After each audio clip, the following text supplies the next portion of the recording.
They said Singapore was the future.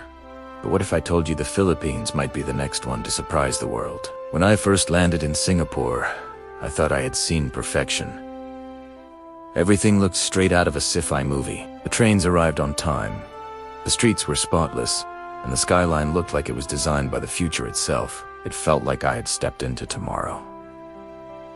But then, I visited the Philippines, and everything I thought I knew about progress, about what the future really means, changed completely. See, in Singapore, everything runs on systems, money, machines, and strict order. But in the Philippines, everything runs on something that money can't buy: heart, humanity, and hope. And that S, when I realized something crazy.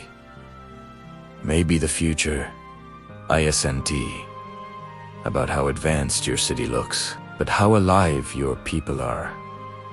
I still remember my first day in Manila. The moment I walked out of the airport, it hit me.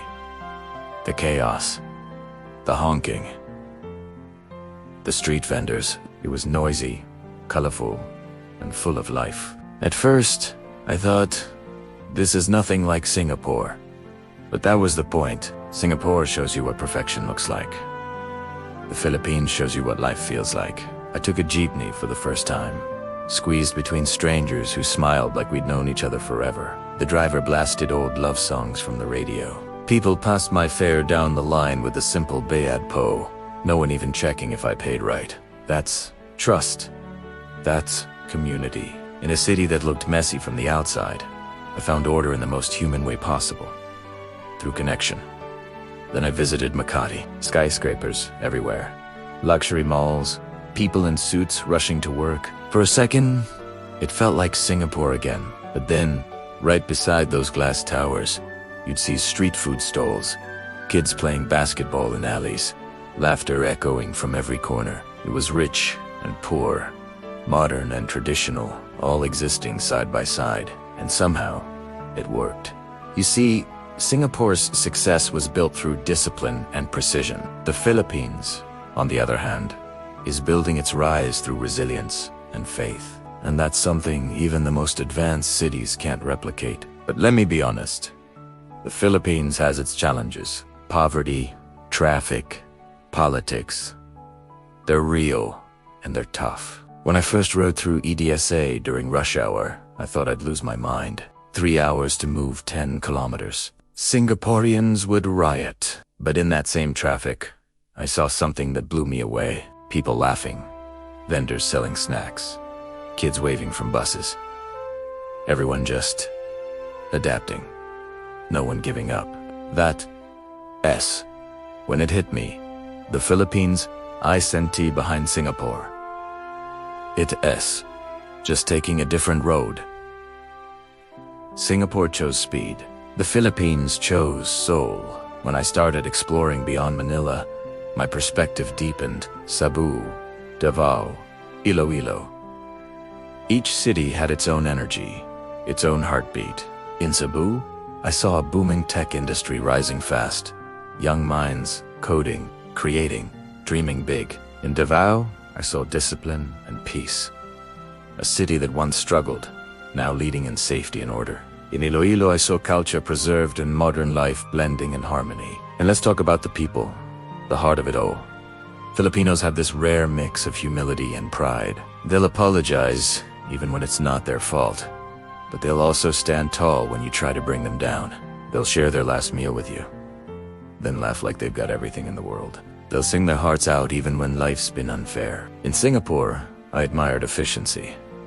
In the Philippines, I admired humanity. Now, don't get me wrong, Singapore's development is something the whole world should respect. It's one of the cleanest, safest, and most advanced countries on Earth. But sometimes, that perfection feels distant. Everyone's busy, everyone's quiet, everything's planned. It's a place that runs like a machine, flawless, but cold. The Philippines, though it's messy, loud, unpredictable, but it's also warm, alive, and full of soul. The kind of place where strangers become family, where laughter survives even in struggle, where people celebrate life even when they have little. And here's the wild part.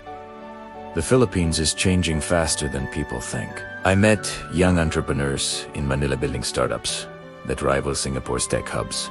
I saw infrastructure projects reshaping the skyline, bridges, trains, highways, connecting islands once thought unreachable.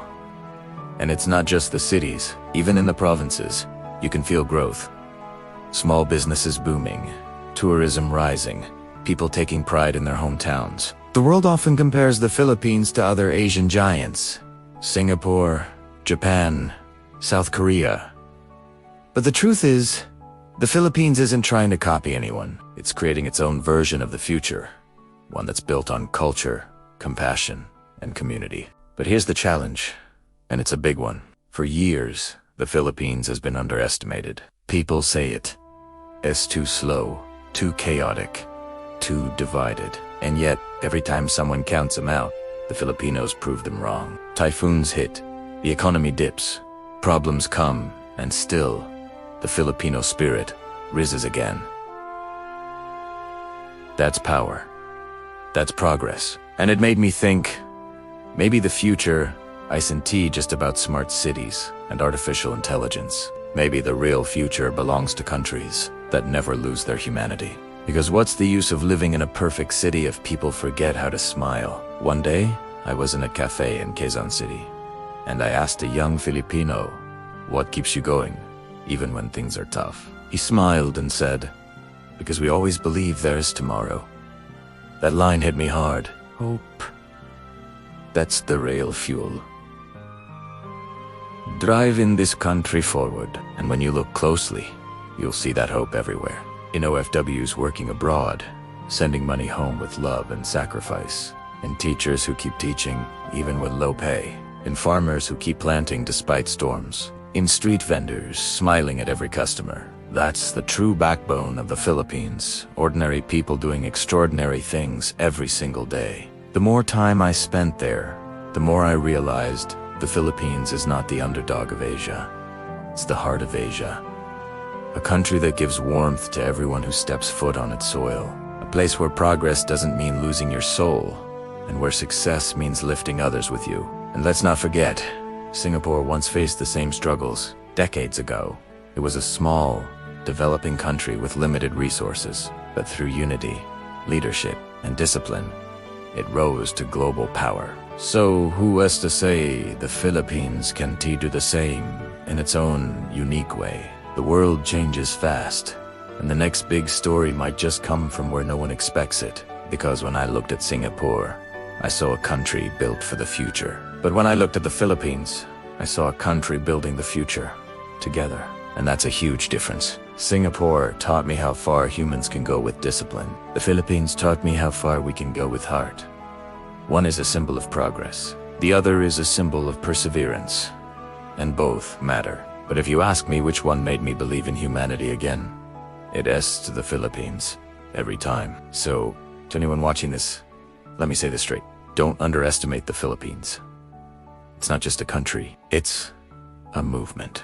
A movement of people who never give up, never lose hope, and never forget to smile. And if you've never been there, you need to go. Not just to see the beaches or the malls, but to meet the people, feel the energy, and understand why this country has something special that no skyscraper can replace. Because in the end, the future isn't only about who builds the tallest buildings.